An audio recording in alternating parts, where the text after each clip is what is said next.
എന്റെ അമ്മേ.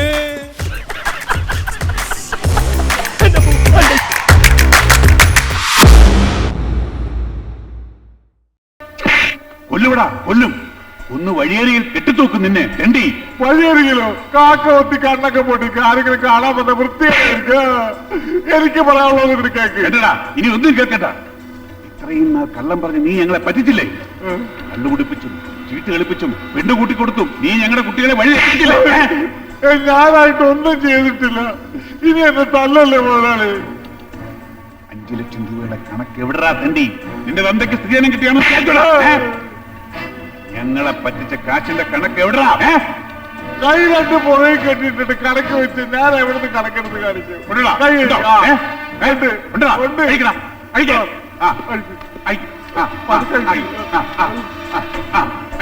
അഞ്ച് ലക്ഷം രൂപയല്ലേ? ബാക്കി 2 രൂപ 45 ലക്ഷ്മി ലക്ഷ്മി താഴെ വീണ കാല്. ഇവിടെ പെണ്ണുങ്ങൾ വരാറുണ്ടോ?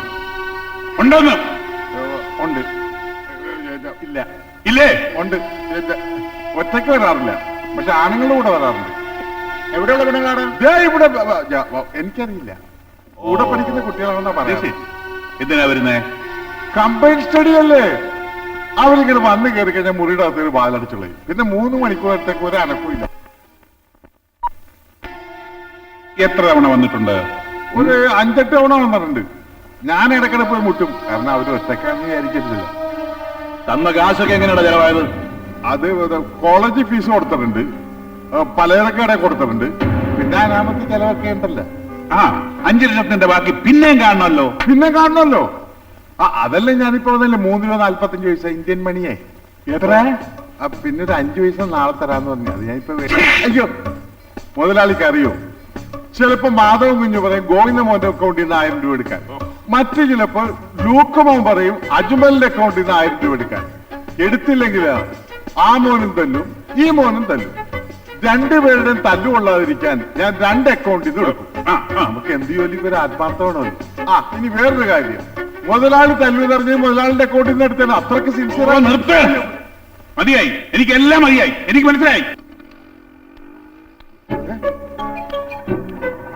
ആശാരെ അവന്മാര് വരുന്നുണ്ട്.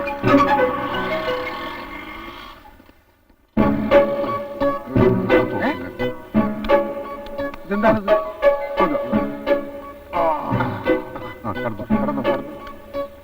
വിളിച്ചോ അയ്യാ, ഏതെങ്കിലും കൊടുക്കണേ. 10 പൈസ എന്തെങ്കിലും രാവിലെ മനുഷ്യൻ മെനക്കെടുത്താ കിട്ടിയ ഇപ്പൊ കിട്ടിയെന്നെ. സമേ ഭംഗിയ നീലിട്ട ചുരിദാറിട്ട സുന്ദരമാരെ ചേച്ചിമാരെ എന്തെങ്കിലും തരണേ. ചേച്ചി, കണ്ണുകാണാൻ പറഞ്ഞ ഉമയാണ്. ഒരു 5 രൂപ തന്നെ.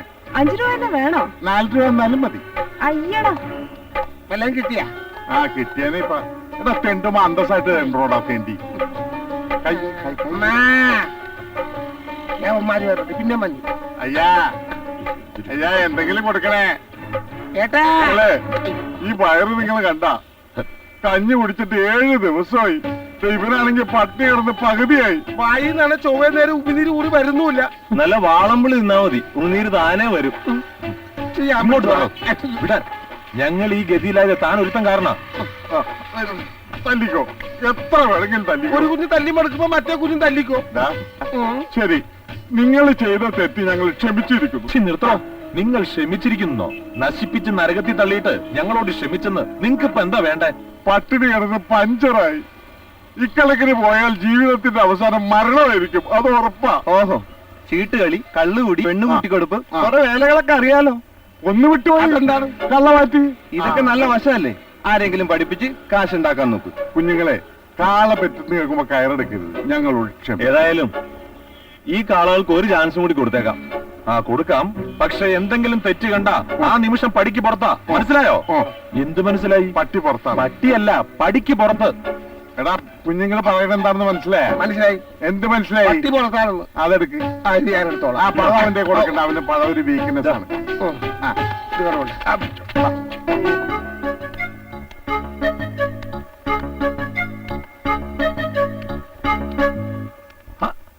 തല്ലി തുറക്കാമെന്ന വാതിൽ താനേ തുറന്നിരിക്കുന്നു എന്നൊരു ചൊല്ലുണ്ടോ? ഇല്ലെങ്കിൽ ഇതാ ഞാനിപ്പോ ചൊല്ലിയിരിക്കുന്നു. മുതലാളി, വാസു മുതലാളി, ആരാ അത്? നമ്മളാ അലിയാര്. അല്ല അറിയാലോ, എന്താണ് രാവിലെ ഒരു വരവ്? ഒരു ചെലവിനേക്കാൾ നല്ലതല്ല മുതലാളി ഒരു വരവ്. തന്നെ ഞങ്ങൾ ചെലവ് തള്ളിയതാ, ആനക്കൊമ്പ് പറിക്കാൻ പോയ കേസ്. അല്ലാ പടുത്തോനെ, ഏതാനന്റെ മുഖത്ത് കൊമ്പ് മുളച്ചാലും അലിയാർക്ക് പരി. ആഹാ, അലിയാടിക്കയോ? എന്താ ഞങ്ങളെയൊക്കെ മറന്നോ? എങ്കിൽ പിന്നെ ഇപ്പൊ മയ്യത്തായി എന്ന് ചോദിച്ചാ പോരെ? അല്ല, നിങ്ങള് പരീക്ഷ കഴിഞ്ഞില്ലേ, ഇനിയിപ്പൊ എന്തിന്റെ പഠിപ്പാ? ഞങ്ങൾക്ക് വേറൊരു പരീക്ഷ കൂടെ ഉണ്ട്, അത് പാസ്സായാലും ജോലി കിട്ടു. പടച്ചോനെ, അതെന്ത് കൂത്താ? അപ്പൊ ഇത്രയും കാലം പഠിച്ചോന്ന് അവന്മാരെ കണ്ണുപെട്ടിട്ടില്ലേ? അതൊന്നും പോരാ അലിയാഴ്ക്ക, ഇനി 3 മാസം കൂടി പഠിക്കണം. ഇവിടെ ആവുമ്പോ എന്തിനും ഏതിനും വിളിച്ചോണ്ടിരിക്കും. പരീക്ഷ വരെ രാത്രി സ്വസ്ഥമായിരുന്നു പഠിക്കാൻ ഒരു സ്ഥലം വേണോ അലിയാർക്ക? തന്നെയുമല്ല, ഇനി ഞങ്ങളുടെ കൂടെ ഒരു പുതിയ കുട്ടിയുടെ ഉണ്ട്, പഠിക്കാൻ വളരെ മിടിക്കുക, റസിയ. ഇതാണ് പറഞ്ഞ് പടച്ചോൻ ഓരോന്ന് തോന്നിപ്പിക്കുന്ന ഓരോ കാര്യം നടക്കാൻ വേണ്ടിയാ. നമ്മൾ ഇന്നലെ പത്രത്തിലൊരു പരസ്യം കണ്ട്, നമ്മൾ അമേരിക്കൻ അച്ചായന്റെ ബംഗ്ലാവ് ഹോസ്റ്റലാക്കിയിട്ടുണ്ട്. അതെവിടെയാ? ഇവിടെ അടുത്താണ്. എങ്കിൽ അലിയാർക്ക് ചെന്ന് അതിന്റെ വിവരമൊക്കെ ഒന്ന് അന്വേഷിച്ചിട്ട് വാ. ഓ, നമ്മൾ ആദ്യമേ പറഞ്ഞേക്കാം, ഇത് ഇവിടെ ഒന്നും താമസിക്കാൻ പറ്റുന്ന സാധാരണ പാർട്ടീസ് അല്ല. വലിയ വലിയ ഹോട്ടലിൽ താമസിക്കാൻ സൗകര്യമുള്ള വീട്ടിലെ കുട്ടികളാ. അതിനെന്ത് ചെയ്യണമെന്ന് പറഞ്ഞാ മതി, ഞങ്ങൾ ചെയ്തോളാം. അല്ലടാ?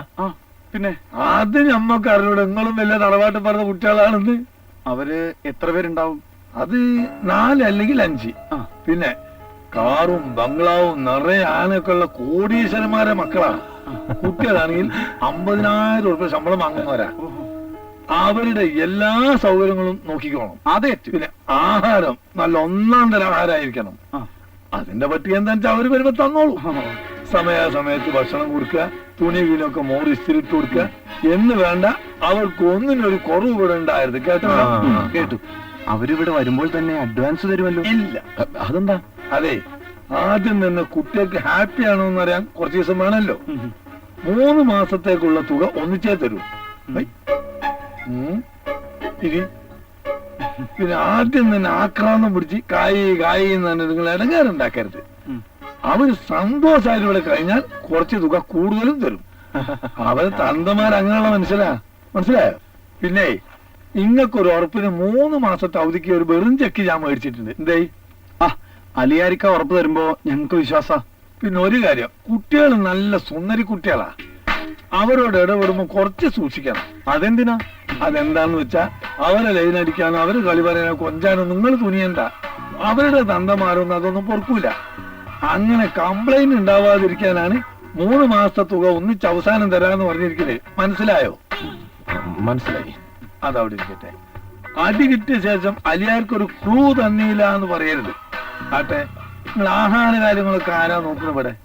അതിനിവിടെ ചീഫ് കുക്കും 2 അസിസ്റ്റന്റും ഉണ്ട്.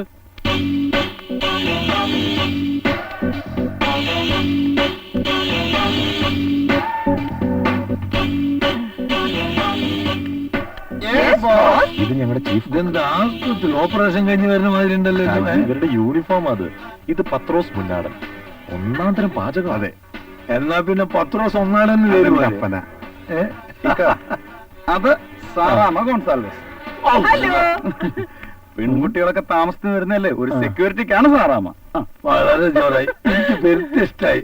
ഉമ്മാരൊക്കെ എനിക്ക് വേഗം പുരുക്കി ചെയ്യൂ. ഞാൻ മാർക്കോസ്, കിച്ചന്റെ അകത്തെ മാനേജറാണ്. അല്ല, ഇതെന്താ ബാങ്കോ? എടാ മാർക്കോസ്, നീ കിച്ചന്റെ ഇന്റീരിയറിൽ ചെന്ന് ചട്ടിയും കലങ്ങൾ വേഗം ചെല്ലു. മിസ്റ്റർ പത്രോസ്, ആ പുതിയ ഡിഷ് പ്രിപ്പയർ ചെയ്തില്ലേ? പിന്നെ ഞാൻ ടെറസിന്റെ മുകളിൽ കെട്ടിയിട്ടുണ്ട്. ആ ഡിഷ് അല്ല, കഴിക്കുന്ന ഡിഷ്. എന്റെ കർത്താവേ, അതിപ്പോ കരിഞ്ഞു കാണും. നല്ല 1-ാം തരായിരുന്നു നിങ്ങളെ സത്രം. സത്ര അല്ല അല്ലായിരിക്ക, ഗസ്റ്റ് ഹൗസ്. നിങ്ങളെ ചെക്കവിടെ പിടിച്ച് വെച്ചോളി. ഇങ്ങനത്തെ വലിയ വലിയ ഹോട്ടലിലും ഗസ്റ്റ് ഹൗസിലും ഒക്കെ ആളെത്തിച്ചു കൊടുക്കാൻ നമ്മളാ. ഇതിന് ഓടാനും മണ്ടാനും ആളെ കണ്ടുപിടിക്കാനൊക്കെ കുറെ ചെലവുണ്ട്. അത് നിങ്ങൾ എന്താണെന്ന് വെച്ചാൽ കണക്കാക്കി എനിക്ക് തന്നച്ചാ മതി. ഇരിക്കട്ടെ, ഇത് പോരാ. Thank you. പിന്നെ പെൺകുട്ടികൾ നാളെ ഇവിടെ എത്തും. പത്രോസ് ഏട്ടാ, നമ്മുടെ ഗസ്റ്റുകൾ പറയുന്ന മെനു ഒക്കെ ഒന്ന് കുറിച്ചെടുക്കും. പെട്ടെന്ന് വേണം. മാർക്കോസേ, ഞാൻ ആ തരുണിമണികളുടെ ലിസ്റ്റ് ഒക്കെ ഒന്ന് എടുക്കാം. ഞാനും വരാം. നീ വരണ്ട, അവിടെ നിന്നാ മതി. അപ്പൊ ഞാൻ രണ്ടാമത് എടുത്താൽ മതിയല്ലേ? ഓ ബാബൂട്രാ ഈ ചെയറും. എന്നാലിത് വലിയ ചതിയായി പോയി, നാണം കെട്ടുപോയി. കരണക്കുറ്റി നോക്കി ഓരോ പൂശങ്ങ് പൂശിയാലോ? ഒന്ന് പതുക്കെ പറടാ. എടാ ഇപ്പൊ അങ്ങനൊക്കെ തോന്നും. 4 നേരം വല്ലതും തിന്നാനും കിടന്നുറങ്ങാനും ഒരു സൗകര്യം ഉണ്ടായല്ലോ, അത് മാത്രം ചിന്തിച്ചാൽ മതി തൽക്കാലം. അതിനിപ്പോ എന്ത് പറ്റി? ഒരു ജോലി ഏറ്റെടുത്താൽ അത് ഭംഗിയായി ചെയ്യാൻ പഠിക്കണം, മനസ്സിലായടാ? എന്റെ മക്കളെ, കടലാസ് എഴുതി തീർന്ന് ബ്രേക്ക്ഫാസ്റ്റ്, ലഞ്ച്, ഡിന്നർ അങ്ങനെ ഒരുപാട് ഐറ്റംസാ എന്റെ വേഗലമാതാവെ തിന്നാനായിട്ട് കുറെ എണ്ണത്തിന് സൃഷ്ടിച്ചിട്ടുണ്ട്. അല്ല അല്ലെങ്കിൽ നമുക്ക് ജോലിയിലില്ല. സാറേ, ഓ എന്റെ സാറേ രക്ഷപ്പെട്ടു. ആ പിള്ളേരുടെ പിണക്കമൊക്കെ അങ്ങ് തീർന്നു. അവരിപ്പോ നമ്മളെ പോലെയായി. അതെന്താ പെട്ടെന്ന് വണ്ണം വെച്ചങ്ങ് തീർത്തോ? ഓ അതല്ല, അവര് ലൈനായി, കരളുമായി.